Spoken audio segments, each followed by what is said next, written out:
10 fram.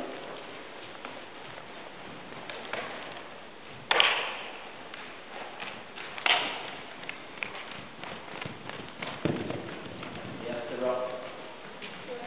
Kan du visa det?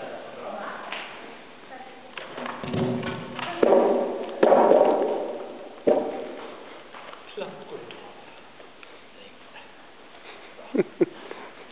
Då hoppar du då.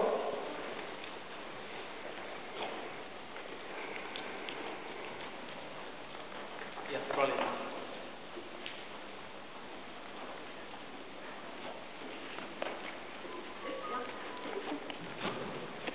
Bara du är tuff och bestämd.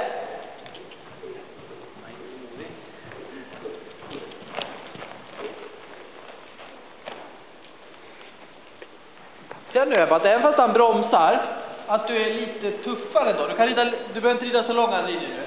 Och sen ge inte upp förrän du är ända framme. För du ger upp lite för tidigt tycker jag. Och där på er.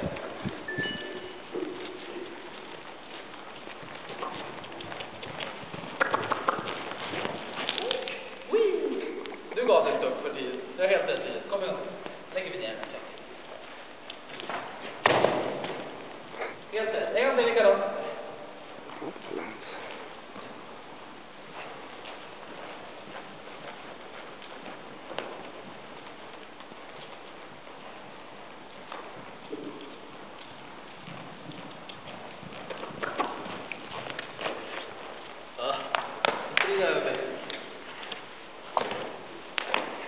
Kan du vända innanför plankan?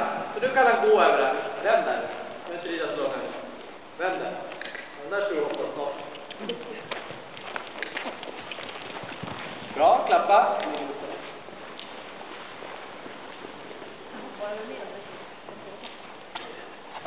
Båda? Nej, bara den. Kommer du om på den här?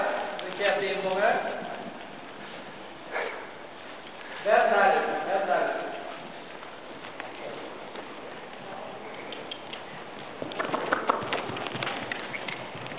Bra, båda direkt igen. Klappar.